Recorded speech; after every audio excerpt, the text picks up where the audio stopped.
Bueno, muy bien, continuamos en el aire de Radio Beach 91.5 Villa Gesell y 106.7 Pinamar. Atención, porque vamos a dar la bienvenida al cura párroco de nuestra ciudad, a Tomás, el padre Tomás, que lo vamos a ir charlando con él, porque, bueno, a nosotros nos sirve poder dialogar. Déjeme que vamos a hacer unos cambios acá, ahí está, para poder dialogar con Tomás de la Riva, pero el padre Tomás, de a partir de ahora soy el padre Tomás, no sé, hasta que venga otro Tomás, Tomás, sí. Será más Tomás segundo, pero no se puede, pero Tomás, padre Tomás, que ya te he entrevistado en la otra emisora cuando estuve de reemplazo, pero ahora sí, a nuestro ciclo, Vuelta de Rosca, en vísperas de que este domingo asuma. Uno creía que ya cuando lo nombraba asumía el padre. Exacto, o sea, ya es papa, sí, y todo, pero siempre si hay una misa como solemne de inicio de actividades que da comienzo formalmente al ministerio, en ese sentido. No deja, ya es papa desde el momento que él acepta ser elegido como papa. Ya en ese momento ya es papa, pero ya se da un inicio formal. Si quieren una comparación, volviendo a lo de acá, digamos, cuando ya me nombraron, en algún sentido ya era párroco acá, digo, claro. Seguía siendo Pablo en ese sentido, que puede ser lo diferente. Yo asumo formalmente el 24 de febrero, pero ya el 20 que estaba acá y Pablo ya se había mudado a Necochea, yo ya estaba en funciones en ese sentido. Entonces no es lo mismo, obviamente estamos hablando del papa con un humilde párroco, pero es lo mismo en eso. Vos sos un cura de 40 años, me dijiste. 41. Por ahora, muchas veces, cuando pregunto, siempre me dan menos. No, por eso, sí, pero yo porque me lo habías dicho la edad, te parecía muy joven. Sí. Pero lo que digo es, ¿sí o sí tienen que ir ascendiendo? ¿Ustedes van ascendiendo? Eso. No, lo nuestro no es una carrera como un trabajo, como la carrera militar. Digo, yo siempre, ojalá esté siempre de cura. Sí, exactamente. No es que tenga un anhelo de... Mi anhelo en todo caso es eso, estar siempre donde Dios me mande. No, porque en un momento, pero te lo pregunto porque el padre Bergoglio, él medio como que no quería ser papa. Exactamente. Como que no me dijan, ¿viste? No, por favor, me sacaste mi vida de la Argentina, de su subte, de su iglesia que él tanto amaba. Exactamente, digamos, hay un montón de cosas que uno, digo, como hay un montón que capaz no quieren ser obispos, como digo, pero llegado el momento, ante el pedido del Papa, porque el obispo, o ser cardenal o ser papa, es pedido justamente de instrumentos, pero instrumentos de Dios. Entonces, cuando uno descubre que ese pedido viene de Dios, por más que uno quisiera quedarse donde está, trata de responder a eso, ¿no? Pero la nuestra no es que anhelo, uno va haciendo carrera para poder ascender. No. ¿Te sorprendió la elección del nuevo Papa? No me sorprendió porque no esperaba nada, digamos. No es que me puse... ¿viste? A ver qué venía, ¿no? ¿Qué venía? ¿Viste? No me prendo en la de los medios y demás, que a ver... Pero de los nombres que estaban dando vuelta era medio un tapado. O sea, era un tapado. Estaba entre los del fondo, pero nadie lo tenía. Y yo, que la verdad, cuando llegué a esto no me puse a leer a ver quiénes eran, pues digo, justamente mejor que sea el que tenga que ser en eso, no esperar. Y en esto de los tapados, más me confirma que es de Dios, digamos, ¿no? Porque si fuera solo de hombres... La cosa había rosca. Exactamente. Rosca, digo, a ver, parte de la rosca, Dios obra también a partir de la rosca. Sí. Pero una cosa es la rosca, por decirlo así, la rosca que puede haber entre los cardenales, otra cosa es la que hay de los medios. Que es otra también la que se plantea, ¿no? Y como una cosa que aprendimos para los que estamos fuera y no vamos entendiendo... dice, no soy el reemplazo de Francisco, soy el reemplazo de Pedro, ¿no? El continuador de Pedro, ¿no? Lo dejan claro, que no. Sí, o sea, los papas son los sucesores de Pedro. Obviamente, sucesor de Pedro en un hilo de una continuidad. Digo, no es que por decir eso, él ahora de pronto va a ir contra todo lo que dijo Francisco. Digo, la iglesia va dando pasos. Me gusta esta imagen que se dice a veces de la iglesia, que la iglesia es como un elefante, en cuanto que es lento para moverse, pero cuando se mueve, y no es que va a ir para atrás. Pareciera, por lo que vimos en los medios, que es un poco una continuidad del Papa Francisco, por ahí con otro perfil, un poco más bajo, pero es un poco la misma línea, ¿no? Como Benedicto continuó lo de Juan Pablo, digo, esto como Francisco continuó en muchos aspectos lo de Benedicto, pero con la impronta de Francisco, con la personalidad de él, porque es otra persona, no va a hacer lo mismo que hacía Benedicto, como León va a ser exactamente lo mismo que Francisco porque es otra persona, no podemos Claro, pedirle y que León XIV no va a ser lo mismo que León XIII, porque también hay que adaptarse a los tiempos, Totalmente, exactamente. Si queremos que el León XIV repita lo de León XIII, no, es imposible. Es imposible. Claro, es, imposible. Dice, es otra sociedad, otro mundo. Sí, 150 años en el medio, claro. Es otra realidad. Claro, ha cambiado todo lo que se vivía en el mundo, lo que influía la iglesia también en el mundo en esos años de León XIII. No para menospreciar ni nada, pero en esos tiempos, me imagino, eran lo que decía la Santa Sede era palabra para gran parte de Europa, ¿no? Sí, había mucho más poder, estaba cesando, estaba bajando, pero había todavía un poco de poder político, que hoy ya no hay tanto poder político de la iglesia en el mundo en general. Sí, la palabra del Papa es escuchada, es valorada, por eso cuántos políticos fueron importantes al funeral de Francisco y a lo largo de su pontificado, cuántos pasaron por verlo, porque no deja de ser una figura importante mundial. Algunos incluso dicen que Francisco puede ser como la figura influyente argentina en la historia, en el universo, digamos, ¿no? En la historia universal, quiero decir. Sí. Entonces, es una figura fuerte. Y por ahora, no quiere ser pájaro de mal agüero, pero han elegido un papa, dentro de todo joven, de los últimos, es el más joven que se ha elegido, desde que asume su mandato, o su pontificado. Sí. O sea, hay esperanza de decir, bueno, por un largo tiempo no vamos a tener ningún otro cónclave. Exactamente, sí. Juan Pablo, creo que tenía 58, si no me confundo. Claro. Juan Pablo II. Claro. Y estuvo, no sé, con casi 30 años estuvo Juan Pablo. Y bueno, ahora viene que tiene 69, si mi memoria no me falla. A Juan Pablo le tocó pasar por muchos cambios, la caída del muro de Berlín, los golpes de Estado en distintas partes de Latinoamérica. Intervino acá para que no haya una guerra entre Argentina y Chile. Exactamente, también. Sí. Las guerras en África, Medio Oriente, le tocó pasar a Juan Pablo la separación de Yugoslavia, estaba ahí a nada de tener la guerra cerca de Roma, parece como que no. Sí, y en eso, por eso también me parece interesante pensar que cada tiempo tiene el Papa que necesita. ¿Viste? También pensar en la imagen de él, polaco, con toda esa historia también, en ese tiempo, fue muy importante. Digo, Benedicto también, en un momento de relatividad y de mucha relatividad, que él fue el que anunció de muchas maneras a Jesucristo como la verdad y también la esperanza, también fue muy fuerte. Y ahora Francisco también, en todo este nuevo mundo también que se va gestando, él también fue un gesto muy grande de caridad, un signo de caridad frente a tanta realidad que se va sufriendo. Y podríamos decir muchísimo más, ¿no? Claro. Veremos, León, cuál será el mensaje que tendrá para este mundo, pero lo clave es que justamente como es un signo de Dios, será lo que el tiempo de hoy necesita. Sí, quedamos ahí cuando dijo Papa estadounidense y después al toque dijo, soy peruano también, ¿eh? Exactamente. Al toque, ¿viste? Como que bueno, eso era uno de los tapados por eso, porque por ahí a la iglesia, hablando más de los hombres, por ahí le convenía más a alguien asiático para entrar a ese territorio, que por ahí hay mucha gente para traer, y sin embargo vienen de un papa sudamericano y traen un papa que es de Estados Unidos, pero también tiene que ver con Sudamérica. Exactamente. Dos seguidos encima. Sí. Se nota esa realidad que él se identifica como peruano.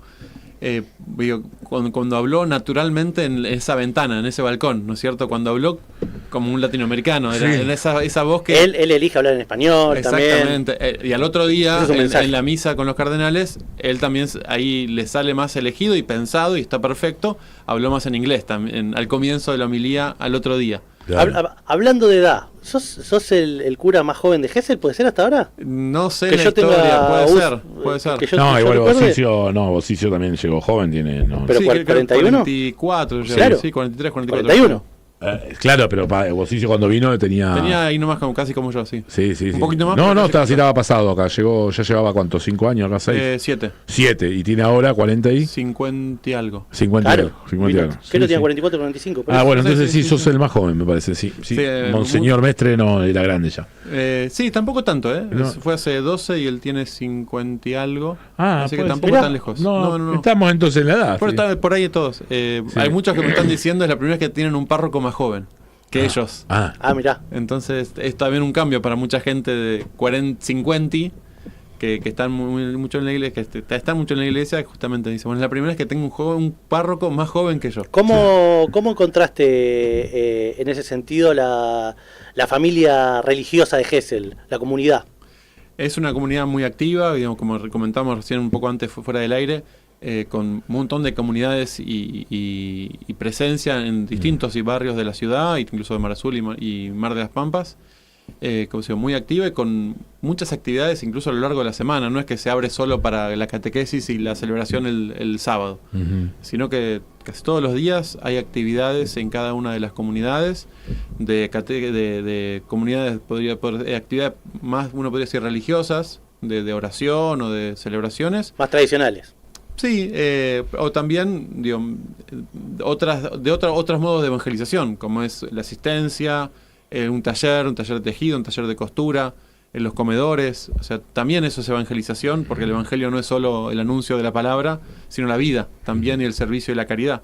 Entonces, en muchos aspectos, como te decía, una iglesia muy activa, con mucha gente, muchos agentes de pastoral, muchos agentes evangelizadores. Así que... Y ahora te hago una pregunta.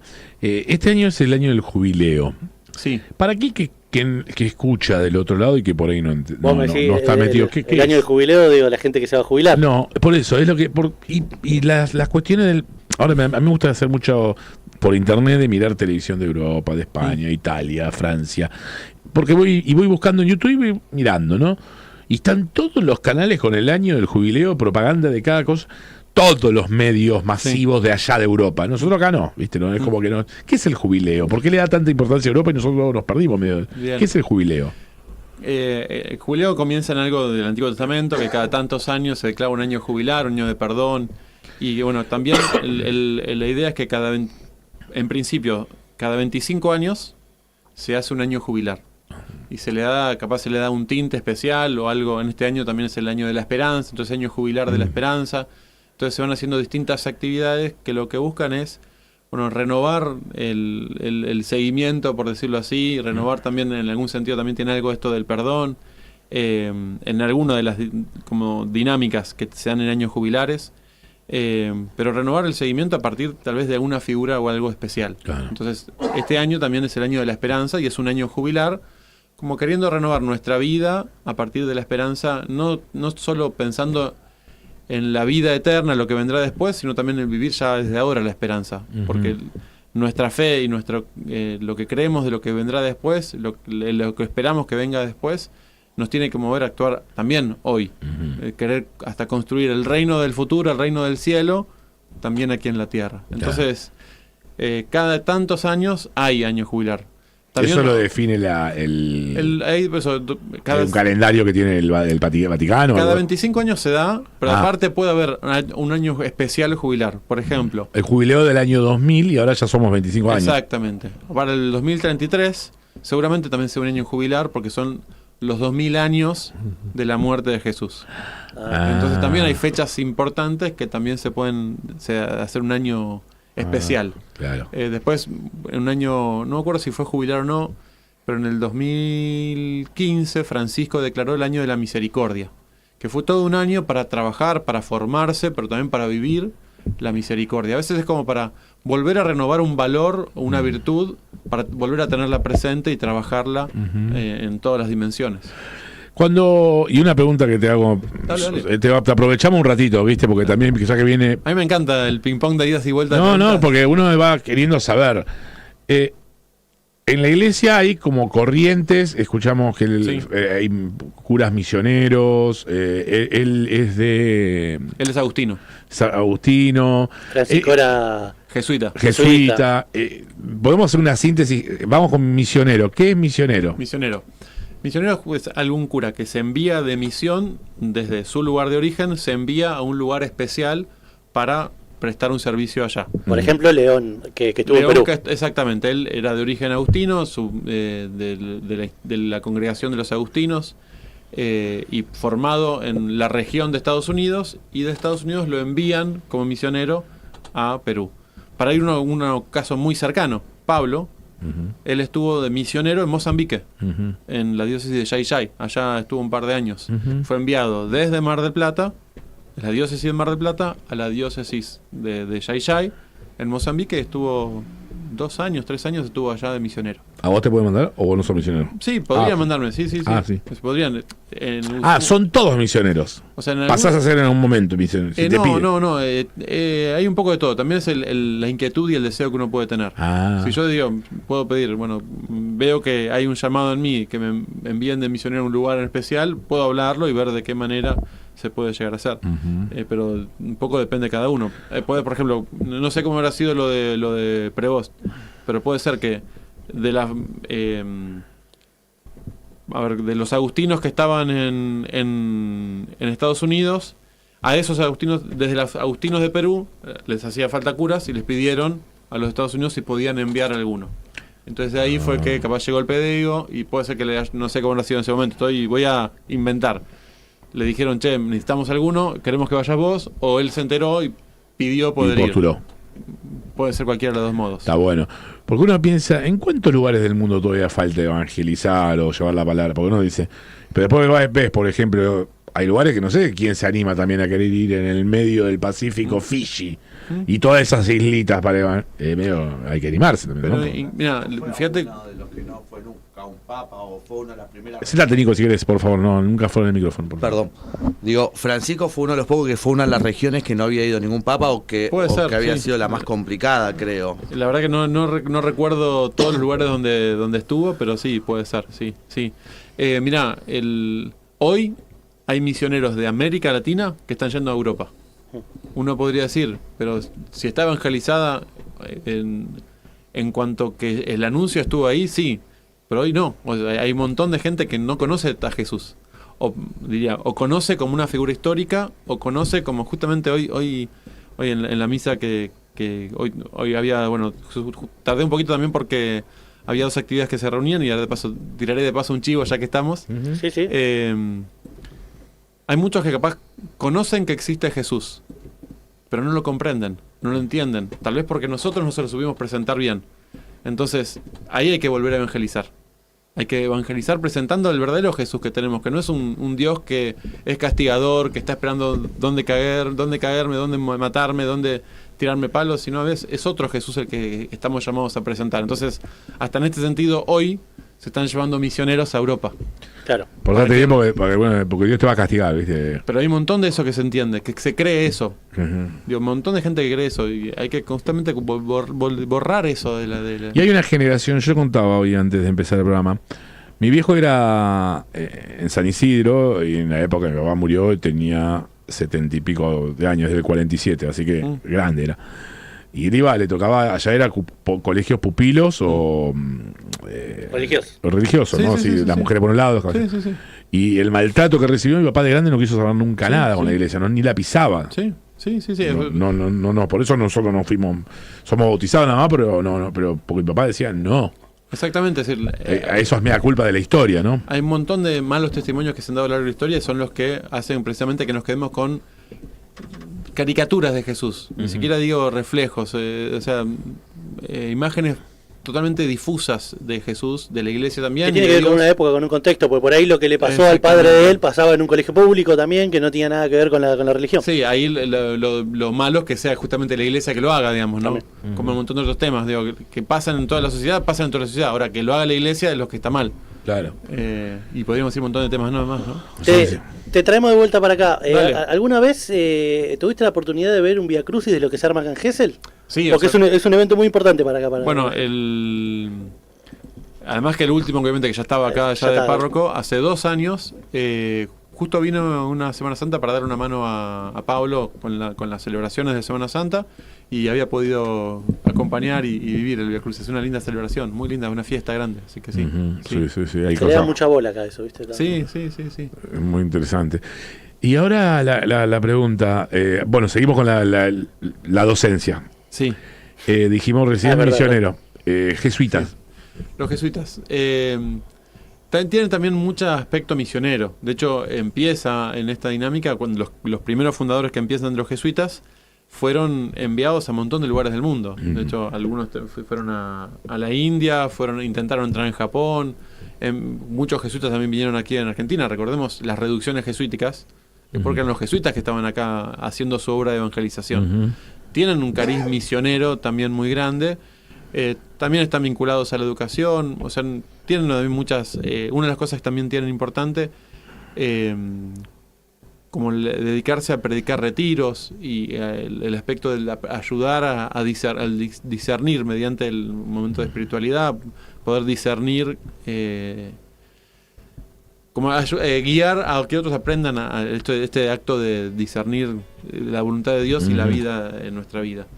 Hay un montón de carismas, digo, y desde los franciscanos también, digo, que capaz lo podemos conocer por San Francisco, los dominicos, que tiene que ver con Santo Domingo, que tiene que ver con más la formación, si querés ahí es uno que tiene que ver precisamente más con la educación y la formación, o podremos decir también los salesianos, o los sayasianos, las sayianos, que también se dedican específicamente a la educación, eso es como su tarea, su carisma principal.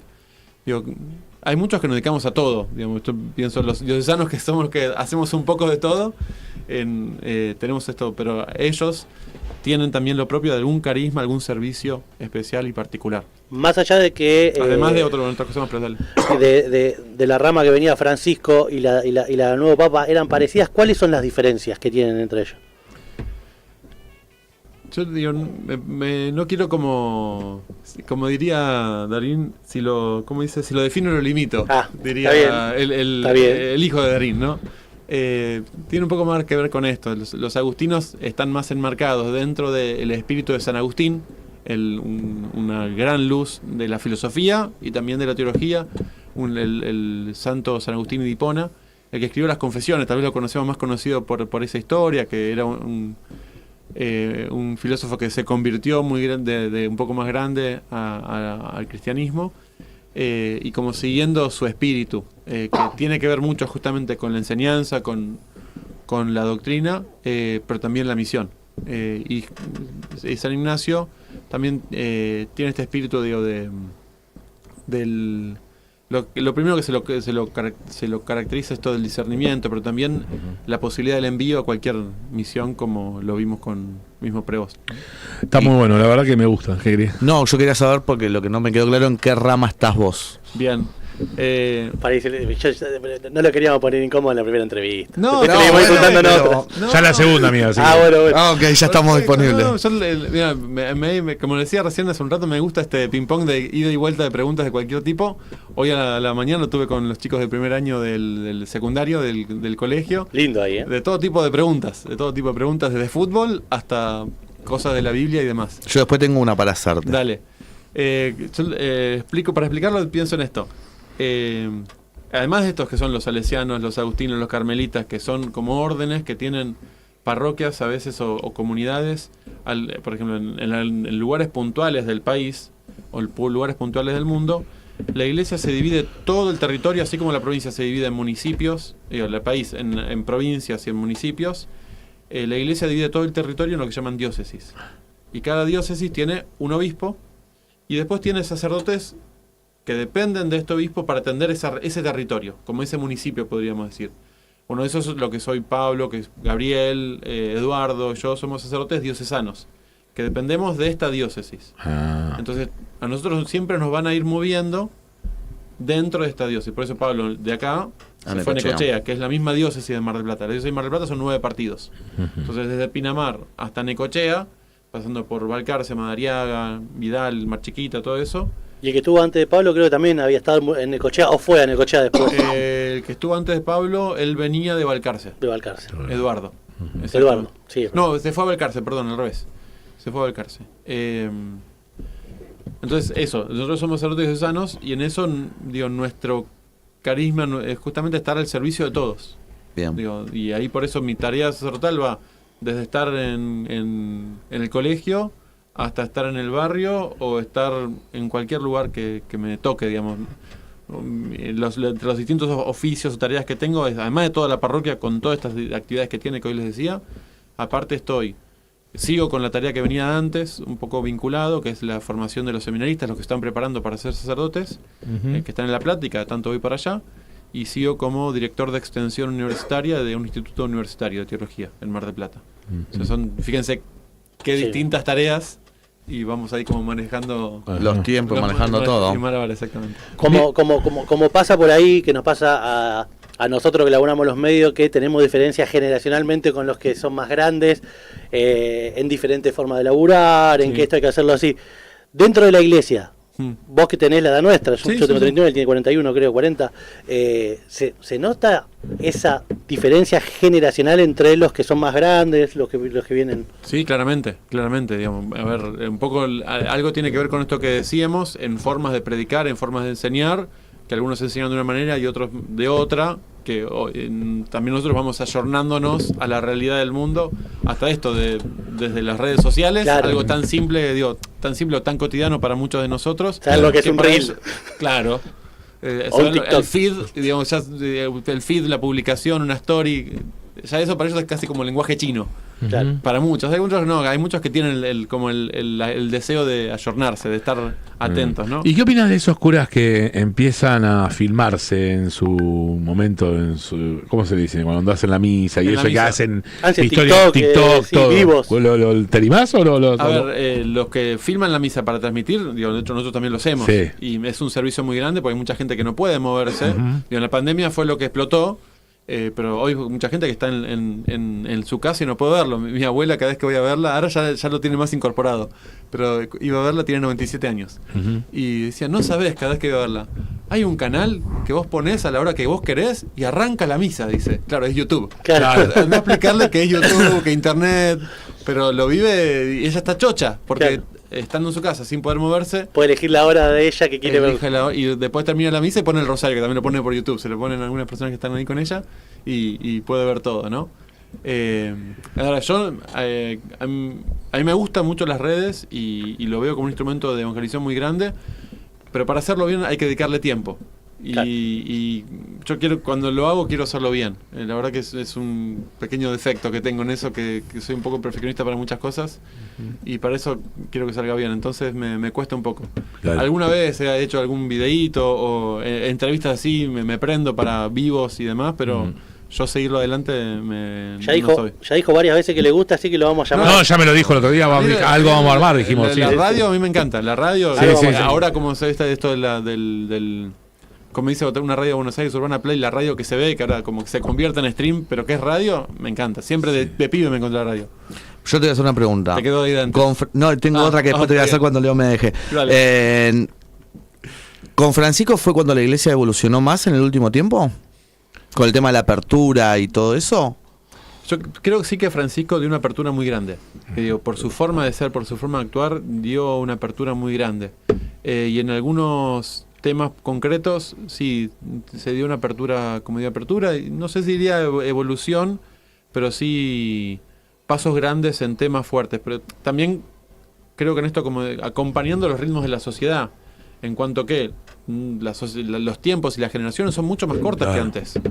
Antes una generación duraba 10 años, hoy dura 2 años, 5 años. Entonces, como la sociedad fue cambiando, también Francisco tuvo la viveza de ir también intentando ayornarse o moverse, no digo al mismo ritmo, pero sí un poco más rápido que otras cosas. ¿Vos pensás que la iglesia acompañó todo ese proceso, que hoy están hilados a lo que fue la evolución esa o el paso a paso?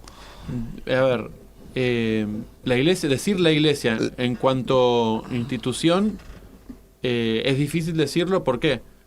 Porque la institución está hecha por personas. Toda institución está hecha por personas. Y yo creo que hay muchas personas que sí, y hay personas que todavía les cuesta dar ese cambio. Bien. Les cuesta tener actitudes, como Francisco mucho mostró, de misericordia, de apertura, de querer recibir a todos, de como una frase de esto de los hogares de Cristo dice, recibir la vida como viene. Bueno, acoger y recibir la vida como viene, cuidar esa vida que viene y alentar para que pueda seguir andando.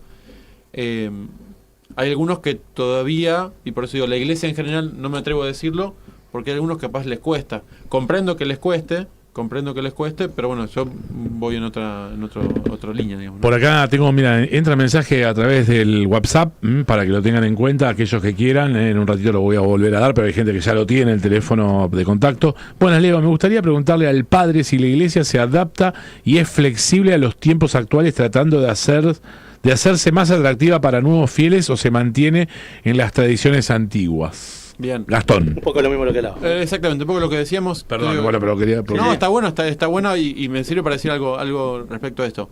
Hay verdades que nunca va a cambiar. O sea, hay verdades que no se van a cambiar, porque no vamos a cambiar que ahora Jesús fue Dios o no fue Dios. Sí, fue Dios, o sea, y por decir una que es evidente. Y hay muchas verdades que no se van a cambiar.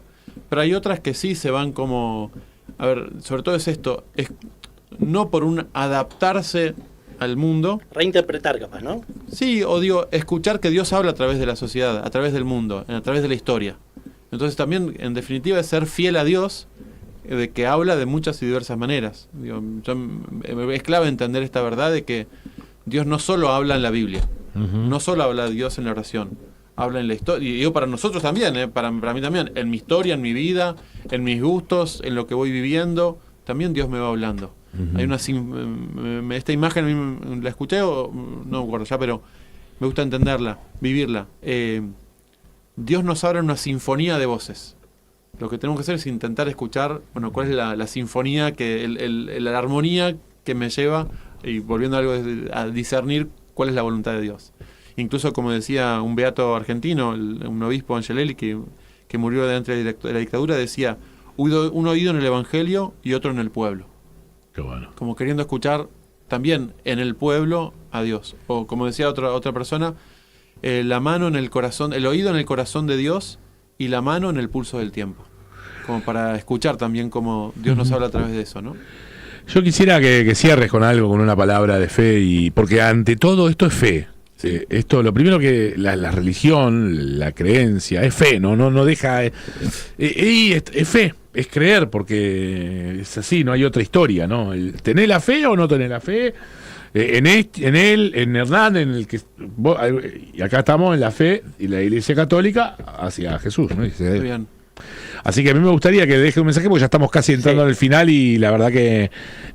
muy buena, así que ya en cámara es tuya para que le hables ahí a los fieles. Te digo el chivito antes de si querés de la despedida. Lo que quieras. El lunes, hablamos la otra vez en la otra vez que nos encontramos en la radio, este lunes 19, a las 19, vamos a hacer la misa en la parroquia, por enfermos, por afligidos, por aquellos que quieran justamente hasta pedir un poco de sanación al Señor, de las distintas sanaciones que podamos tener, no solo la material que a veces podemos tener de alguna enfermedad y que Dios puede obrar, como también una herida que puedo tener en el corazón y que necesito que Dios sane, que va a venir el Padre Juan Marcos, que es el que estaba viniendo el año pasado, para realizar, además de la misa, que es lo principal y lo central, también vamos a encontrarnos con el Santísimo, que irá también pasando por en medio nuestro, y el gesto de imposición de manos al finalizar la misa. Este lunes 19 a las 19 horas. Nico, ¿qué tenés que hacer el lunes a las 19 horas? Vamos.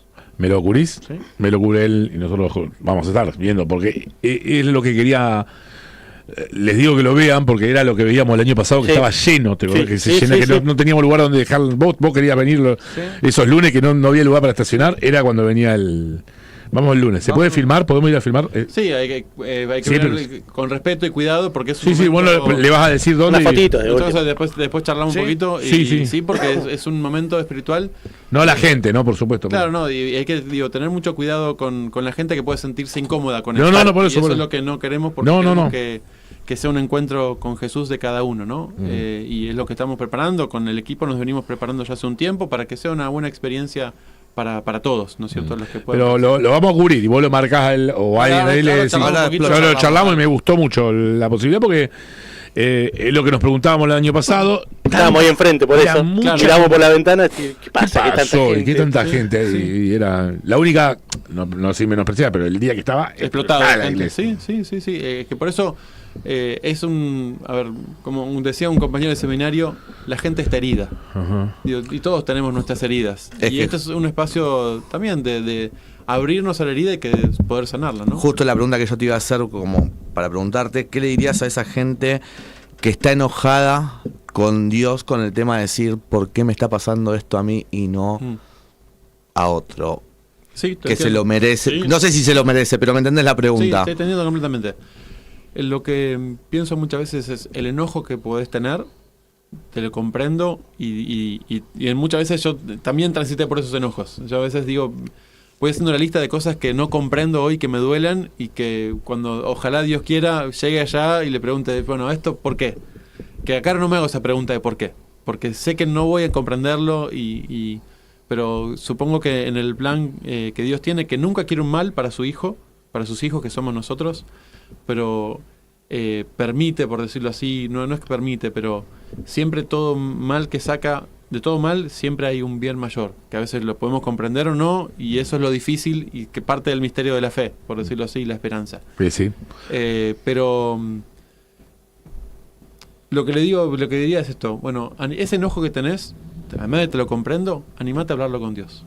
Como el hijo que se enoja con el padre, y en vez de cerrar la puerta e irse, bueno, anda a hablar de este enojo que tenés con tu papá.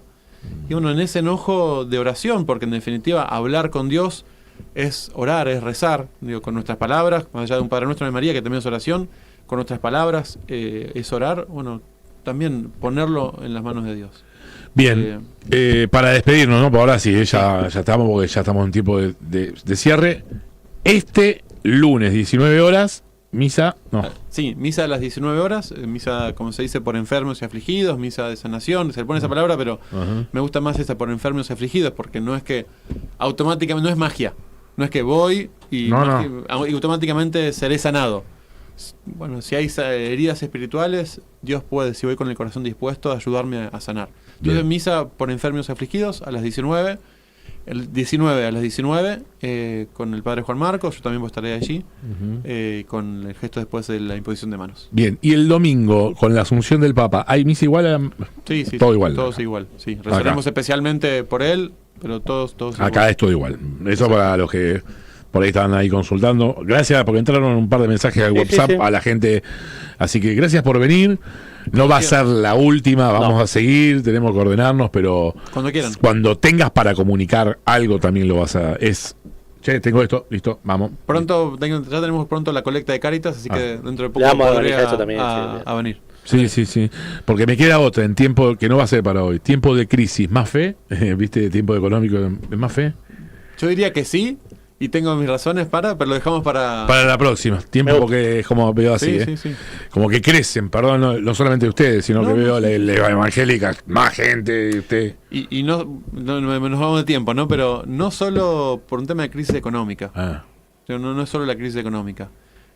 Hoy, con tanto de lo material que estamos sobreabundados, hay mucha gente que también frente a eso se vuelca a lo espiritual. Mirá. El que mucho tiene también necesita. No me refiero por tener más, sino el mundo está tan volcado a la riqueza, a lo material, a lo que tengo que tener, a lo que no que tener. A ser productivo. Exactamente. Digo, a descubrir que parece que soy un engranaje en el mundo y no soy una persona. Y eso vuelca a la espiritualidad. Después verá si es una fe, una religión o lo que sea, pero hay una vuelta en varios a lo espiritual. Bien. Gracias, Padre.